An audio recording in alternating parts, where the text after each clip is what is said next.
جو ہی سیف نے call receive کی سمانہ کا فون بند ہو گیا۔ نہ جانے کیا خرابی ہو گئی تھی، اس نے جھنجھلا کر فون بیڈ کی طرف اچھال دیا۔ حمیرہ دروازے پر دستک دے رہی تھی۔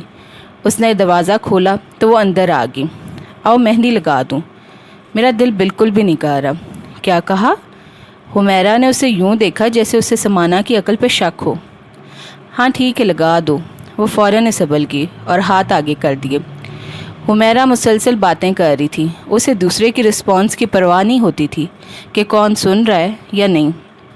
اس کی زبان فراٹے بھرتی تھی، اس لیے اشر چڑھانے کی نیت سے اسے طوطا کہتا تھا۔ سمانہ اپنے خیالوں میں ڈوبی ہوئی تھی۔ حمیرہ نے بڑی مہارت سے مہندی لگائی تھی۔ اسے بیڈ پہ بٹھا کے نیچے نہ اترنے کی تاکید کر گئی تھی۔ رات دھیرے دھیرے گزر رہی تھی۔ وہ بظاہر آنکھیں موندے سونے کی ناکام کوشش کر رہی تھی۔ جب سے ذیشان گیا تھا اسے حقیقتاً 1 منٹ کا بھی سکون نہیں ملا تھا۔ نہ جانے زندگی کیوں قدم قدم امتحان لینے آ کھڑی ہوتی تھی۔ کاشف اور لائبہ اس کے ساتھ انکل سیف کے گھر جا کر رہنے سے کتنے خوش نظر آ رہے تھے۔ گھر میں شادی کا ماحول سا بنا ہوا تھا۔ ہنسی مذاق شرارتیں ہلا گلا دیکھ کر یوں لگ رہا تھا جیسے اب اس کی زندگی سے یاسیت اداسی اور دکھ رخصت ہونے کی تیاری میں ہے۔ کاشف اور لائبہ کی طرف سے وہ جو انجانے سے خوف اور خدشات کا شکار تھی، ناظمہ آنٹی سے بات کرنے کے بعد وہ خوف اور خدشات ہوا میں تحلیل ہو گئے تھے۔ انجم انکل نے بھی بڑی حوصلہ افزا باتیں کی تھی اس سے۔ ہماری بیٹی ایسے کیوں سوچتی ہے؟ جس طرح تم کاشف اور لائبہ سے محبت کرتی ہو، ان کے بارے میں فکر مند رہتی ہو، انہیں اپنی ذمہ داری تصور کرتی ہو، اب اس معاملے میں تم اکیلی نہیں ہو۔ سیف اور ہم سب تمہارے ساتھ ہیں۔ یہ صرف سیف کا اور تمہارا گھر نہیں ہے بلکہ یہ کاشف اور لائبہ کا بھی ہے۔ میں سیف سے واقف ہوں، وہ حساس، ہمدرد اور رشتوں کی نزاکت سے آگاہ ہے۔ ہمیں پہلے ہی پتہ تھا کاشف اور لائبہ تمہاری ذمہ داری ہیں، ہم نے واقف ہو کر ہی رشتہ طے کیا ہے۔ تم اب الٹی سیدھی باتوں کو ذہن میں جگہ مت دو، اچھا سوچو۔ انکل انجم کتنی شفقت اور اپنائیت سے پیش آ رہے تھے۔ ذیشان کے آنے سے پہلے تک وہ پرسکون تھی۔ نئی زندگی کی شروعات سے متعلق سیف کے مزاج اور فیملی کے بارے میں کچھ ہلچل سے تو تھی، پر وہ پریشان بالکل بھی نہیں تھی۔ اب ذیشان ذہن اور دل میں جیسے زہر انڈیل گیا تھا۔ کسی پہلو قرار ہی نہیں آ رہا تھا، جائے تو کہاں جائے۔ ذیشان اس کے سختی سے منع کرنے کے باوجود بار بار اس کے راستے میں آ رہا تھا۔ کل بھی جب وہ آیا تو حسب عادت سمانہ بھڑک اٹھی تھی۔ وہ ہال میں بیٹھی ہوئی تھی جہاں اور عورتیں بھی تھیں۔ ذیشان نے اسے ضروری بات کا کہا تھا۔ جب وہ اس کے ساتھ وہاں سے دوسرے کمرے میں جا رہی تھی تو بہت سی نگاہوں نے اس کا پیچھا کیا تھا۔ آپ بتائیں کیا بات ہے؟ پیلے دوپٹے کے حالے میں اس کے شاداب چہرے کو ذیشان نے بڑی حسرت سے دیکھا تھا۔ میں تمہارے اصل سے، تمہارے کرتوتوں سے واقف ہوں اور مجھے اوپر والے کی مہربانی نے بچا لیے، ورنہ تم نے لالچ میں آ کر ہماری جان لینے میں کوئی کسر نہیں چھوڑی تھی۔ وہ اسے آئینہ دکھا رہی تھی۔ وہ تلخ ہو کر مسکرایا تو سمانہ کو غصہ آ گیا۔ اس نے جی بھر کر بھڑاس نکالی تھی۔ پھر جب وہ بولا تو اس کی تراری رخصت ہو گئی۔ اس کی جگہ ایک عجیب سی پریشانی اور اضطراب نے لے لی۔ اس کی سمجھ میں نہیں آ رہا تھا کہ وہ ذیشان کی باتوں پر یقین کرے یا نہیں۔ اس وقت سے لے کر اب تک وہ مسلسل عذاب میں گرفتار تھی۔ اذانوں کی ہلکی ہلکی آواز آئی تو اسے رات آنکھوں میں کٹنے کا احساس ہوا۔ اس نے اپنے کلائیوں تک مہندی کے نقش و نگار سے سجے ہاتھوں کو دیکھا اور پھر خشک مہندی کو ناخنوں سے کھرچنے کی کوشش کی۔ ہاتھ دھونے کے بعد مہندی کا رنگ اور بھی تیز اور خوشب رنگ ہو لگنے لگا تھا۔ وضو کر کے اس نے کارپٹ پر جائے نماز بچھائی۔ بڑے خشوع و خضوع سے نماز پڑھنے کے بعد جب اس نے دعا کے لیے ہاتھ اٹھائے تو آنکھیں برس پڑیں۔ اے اللہ، مجھے فیصلے کی روشنی دینا، مجھے بہتری کی راہ دکھانا۔ اس نے صدقے دل سے دعا مانگی۔ اب دل قدرے پرسکون تھا۔ ڈریسنگ ٹیبل کے آئینے میں اس نے اپنا سراپا دیکھا۔ خشک ہوتے پھولوں کے گجرے، پیلے کپڑے، پیلا مکیش لگا دوپٹہ، تھکی تھکی اور متورم آنکھیں، کتنی پسمردہ اور اداس نظر آ رہی تھی۔ وہ نئی زندگی کی خوشی اور جوش اس کے سراپے سے یکسر غائب تھا۔ اس نے اپنے سے متعلق رشتوں کے بارے میں سوچا تو پھر رونا آنے لگا۔ وہ اکیلی تھی۔ جواہر آپا اور امینہ ہی اس دنیا میں اس کے لیے رشتہ دار کا حوالہ تھی، وہ بھی نہیں رہی تھی۔ اس دنیا میں انسان رشتوں کے حوالے سے مضبوط ہوتا ہے اور اس کے پاس